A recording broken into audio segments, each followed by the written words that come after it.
All right, welcome back, guys. Again, we're going to continue on with chapter 14, talking about some chromosome changes.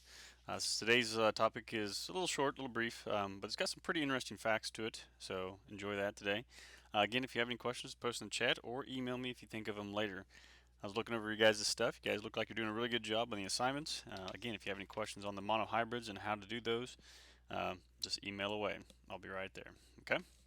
All right, so last time we talked about some of the traits, whether they were dominant or recessive patterns of inheritance, and we looked at one here, hemophilia, and how it's passed through the royal family line. So, moving past that, though, we know some are sex-linked or X-linked, which is on that 23rd chromosome.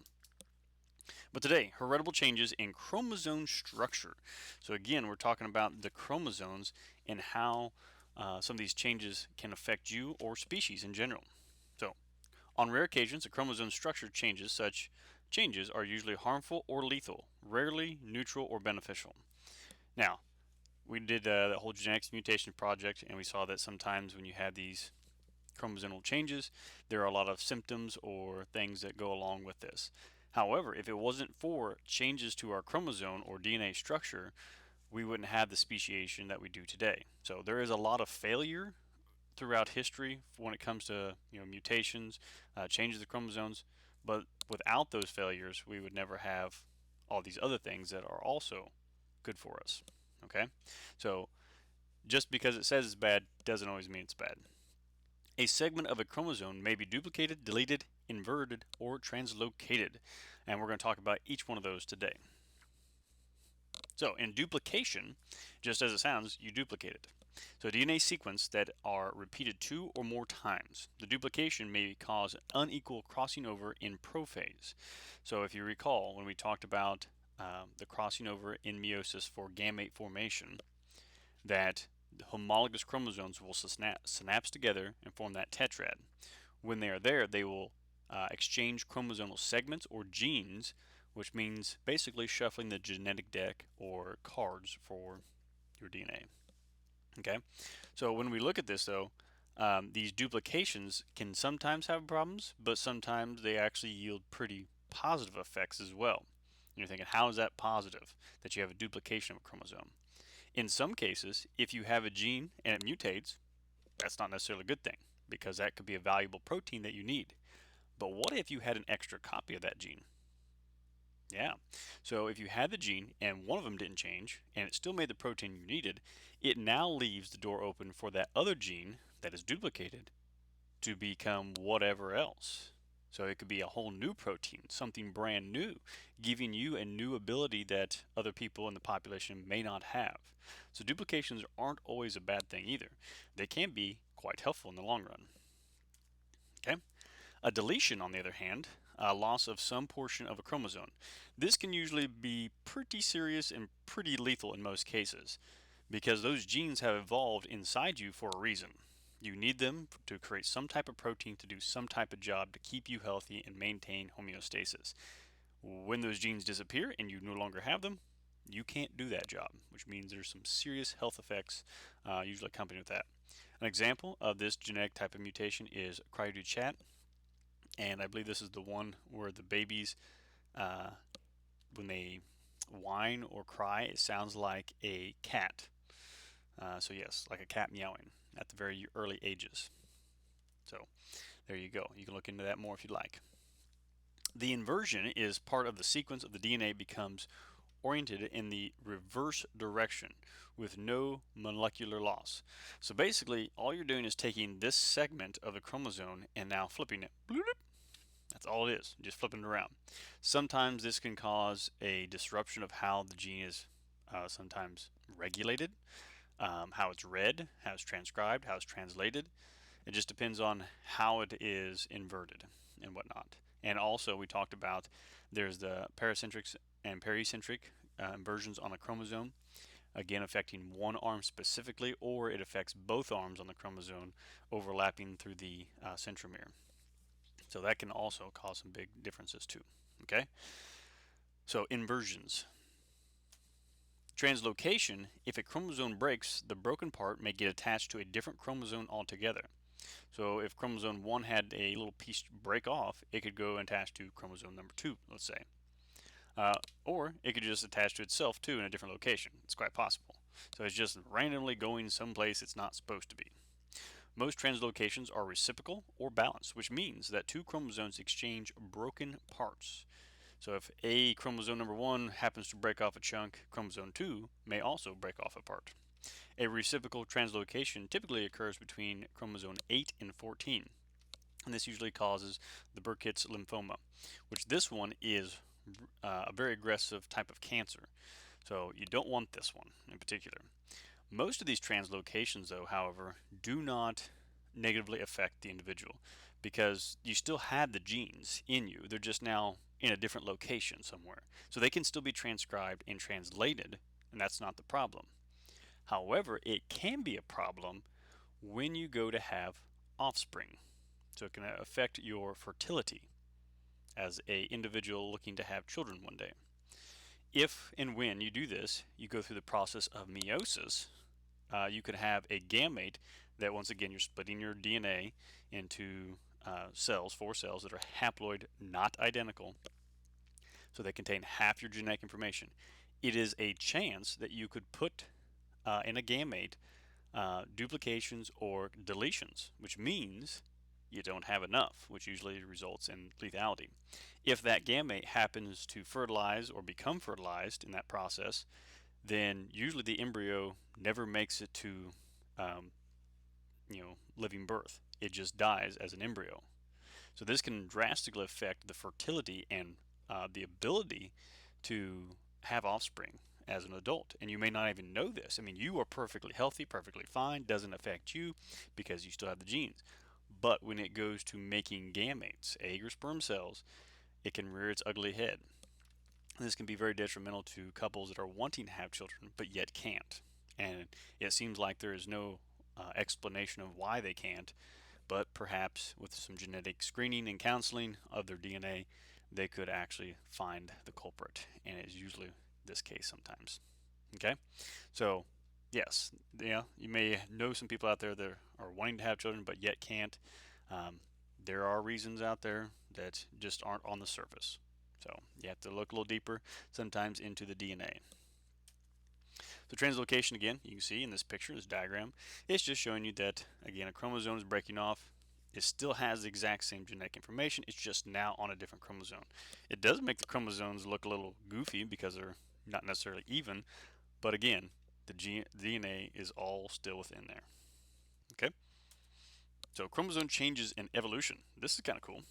So changes in chromosome structure can reduce fertility in heterozygotes, but accumulation of multiple changes in homozygotes may result in a new species. So that's pretty cool.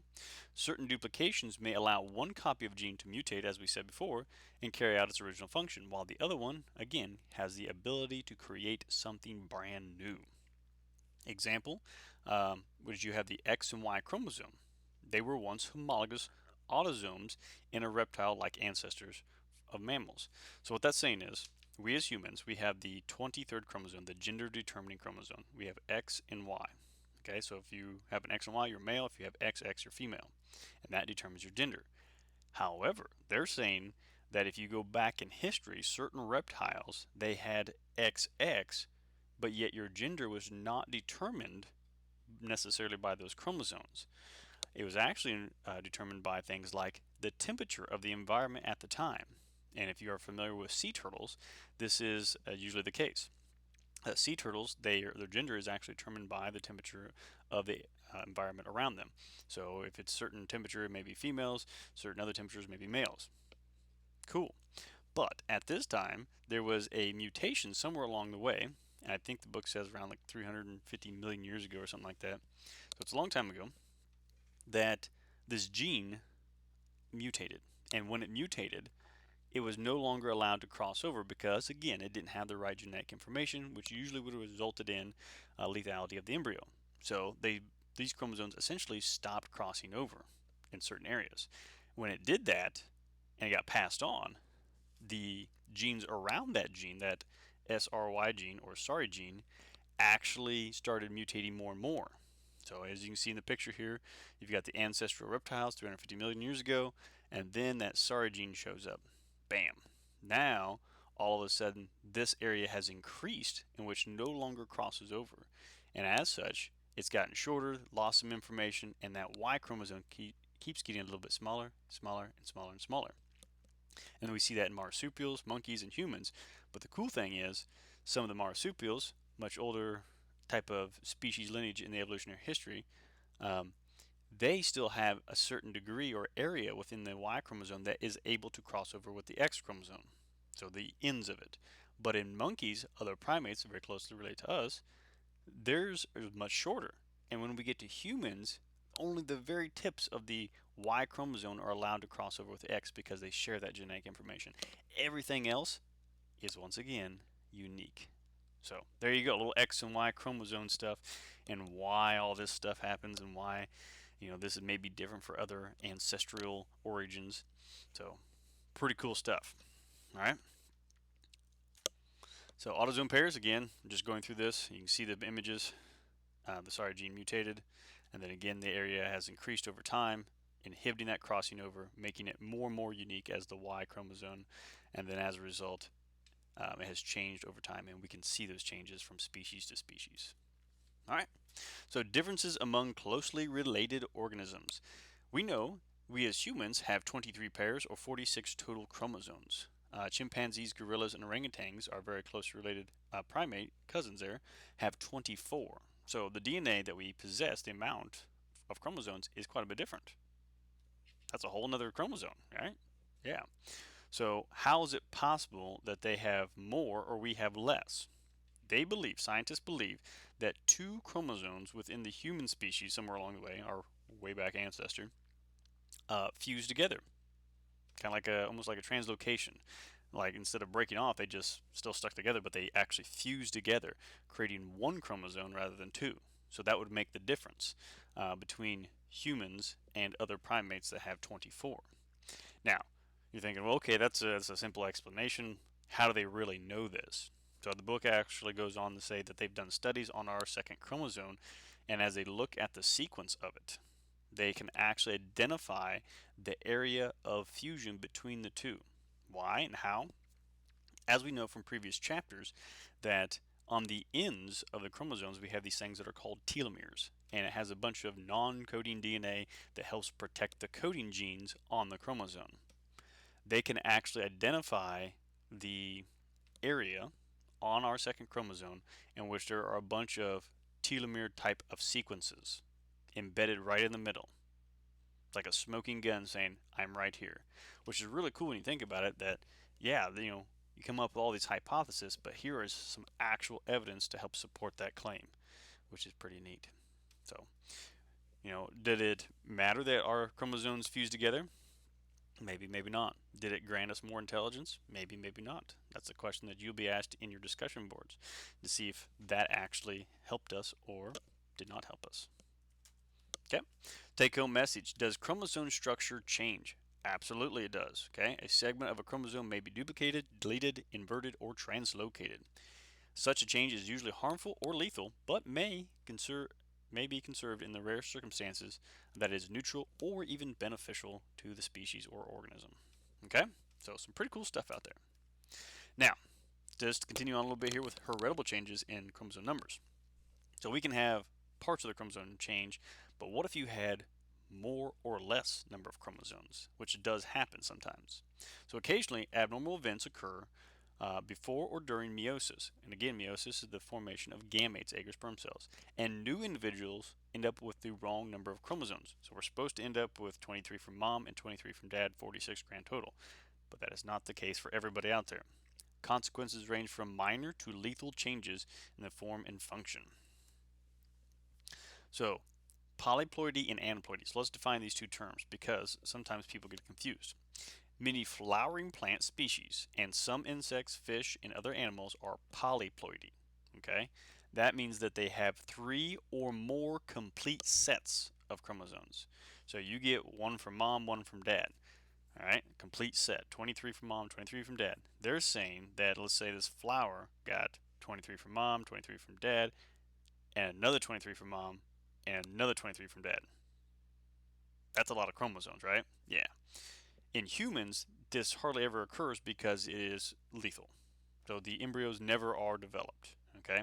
Now you're thinking, well, I know some people out there with extra chromosomes. That may be the case. Trisomy and monosomy are examples of aneuploidy, which means an individual's cells have too many or too few copies of a single chromosome. Not necessarily is it an entire set, just a single chromosome. All right, so again, haploid, having half the genetic information. Diploid means you have half from mom and half from dad, full set. Polyploidy means you have at least 3 or more copies of that. Okay. Aneuploidy would mean that you just have one extra here, haploid, another purple one maybe right here. Okay, in that case. Or diploid, you'd have 3 purple ones here. Okay. So non-disjunction are changes in chromosome number and can be caused by non-disjunction. And that is when a pair of chromosomes fails to separate properly during mitosis or meiosis and results in some effects later on. The effects on the chromosome number at fertilization: monosomy, which is N minus 1 gamete, or trisomy, which is N plus 1 gamete. So that means they either have one less or one extra chromosome. As you can see in this phase, you've got the chromosomes that are lined up in metaphase. However, in anaphase, all of a sudden we see that the top two are splitting, chromosome going this way and this way, but the bottom one had non-disjunction, and both copies of that chromosome are going to end up in the cell on the left. And that will again cause some problems when it goes to do meiosis and create haploid gametes.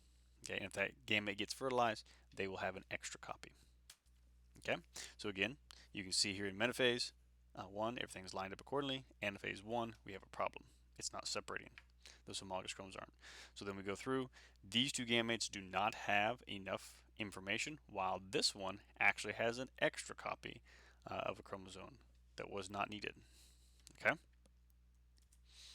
Autosomal change in Down syndrome. So again, non-disjunction is a classic example of non-disjunction. Only trisomy 21 allows the individuals to survive to adulthood. There is also a trisomy, I think 18. I want to say it's either 13 or 15 that does exist, but clearly they don't allow them to live much past their younger years. So characteristics include physical appearance, mental impairments, and heart defects. So yes, these individuals have some extra things or symptoms that might be accompanied with this extra set of chromosome, or this extra chromosome. So yes, there are some problems, but are they any different than you or me? No, they are not. Okay, they are still humans that think, breathe, and eat and sleep the same way we do. All right, so don't ever treat them any different.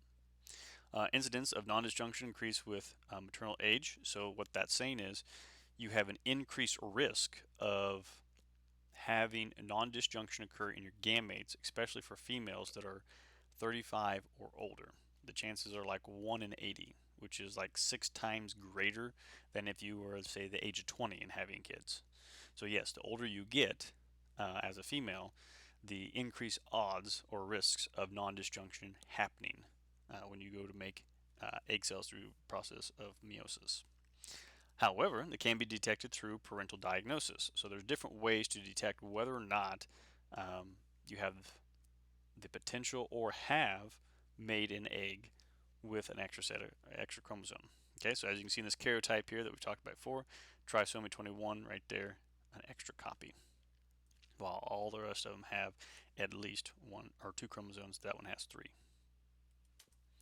Okay, and so then again we see trisomy 21 phenotype. This is sometimes the eye structure, facial structures that we typically see in those individuals that are Down syndrome. All right, there's also a change in the sex chromosome number. So changes in the sex chromosome number may impair learning or motor skills or be ultimately undetectable. Female sex chromosome abnormalities, there is the Turner syndrome, which they have XO, which means they have one X chromosome and nothing else. That's it, just one. They can have XXX syndrome, which is 3 or more X chromosomes total, which result in some other symptoms and side effects as well. Male sex chromosomes, the Klinefelter syndrome, which is XXY. So they still have the male genitalia and stuff like that. However, they have an extra X chromosome, which may cause some problems. There's also a case where you can have XYY syndrome. So many different types out there. If you want to know more about those, you can look them up or read the book. But for now, just giving you some information on them. Take home message. What are the effects of chromosome number changes? Non-disjunction can change the number of autosomes or sex chromosomes in gametes. They can cause genetic disorder in the offspring, or sometimes nothing at all because they never were born. Sex chromosome abnormalities are usually associated with some degree of learning difficulty or motor skill impairment. But now you're asking yourself, well, wow, gosh, having children one day may be a pretty scary thing. That's true. You never know. Because they could be born with different abnormalities, disorders, whatever it is. If you don't know a lot about your family history, maybe even if you were adopted, is there anything you can do in order to find out if you are a potential carrier? Which means it doesn't necessarily affect you, but it could affect your offspring. Okay? So could you pass this on? Our understanding of human inheritance can provide prospective parents with information. So what that means is you can actually have genetic testing or screening done on you. All right. You can do that, like I said, 23andMe. You can do all those different things, and they can actually tell you your health and wellness report and whether or not you are carrying some of these things and what are the odds of you passing on with your potential mate. Detecting genetic disorders, surgery, prescription drugs, hormone replacement therapy, and dietary controls can minimize, in some cases, eliminate the symptoms of a genetic disorder altogether. All right, so that doesn't always guarantee it, but it can help out in some cases. Okay, some disorders can be detected early through or early enough to start countermeasures before symptoms develop in the womb. So sometimes they can administer some drugs or some treatments to the embryo that's developing within the mother, such as this one here.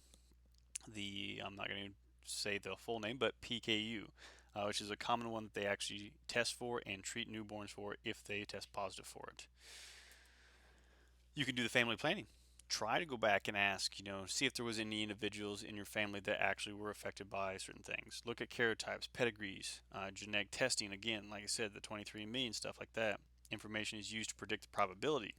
Okay, you never know what you got until you look.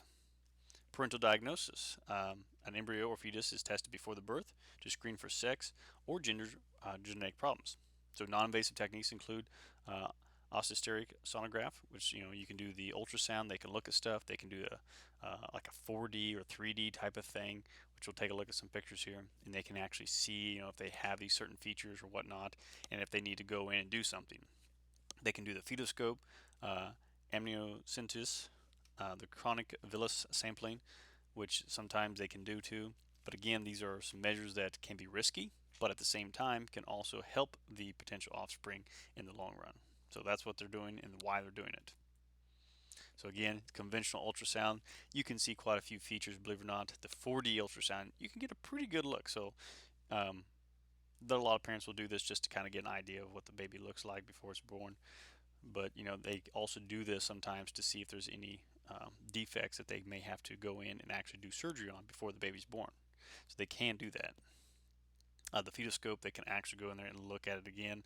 Again, it's one of those things that can cause some problems, but again, it could also save the life of the child.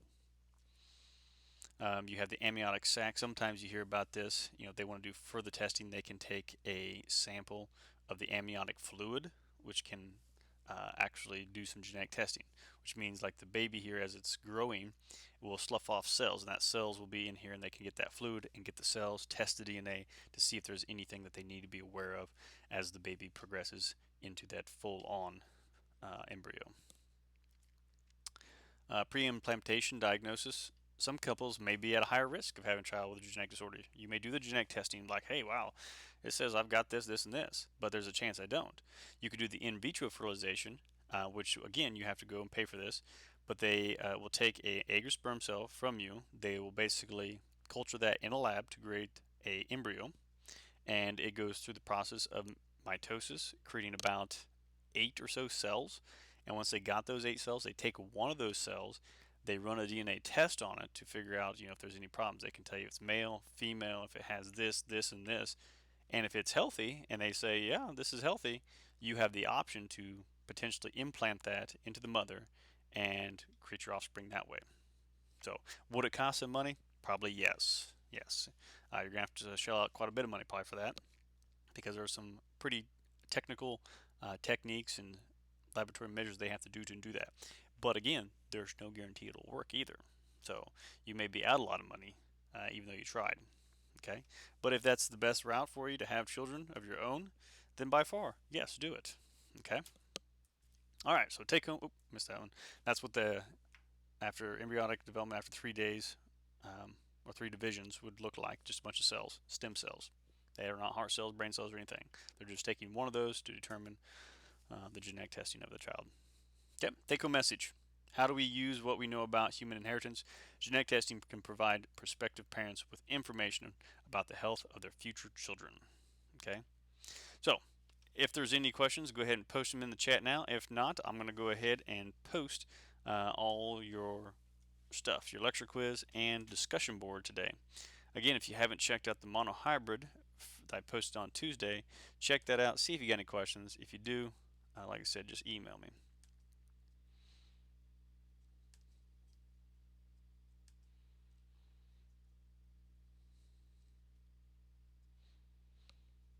All right, the discussion board is posted, and I'm also going to post the lecture quiz so you guys can take that. 5 easy questions. Use your notes, resources, whatever you need to do to get 100% on that.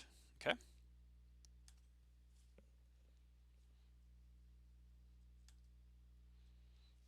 All right, all that is posted. If I don't see any questions, I'll shut it down here in a few minutes. But thanks for tuning in again today, guys. And hopefully you're enjoying some of your time off and the nice weather. So if you haven't, get out there, be safe, and do something fun.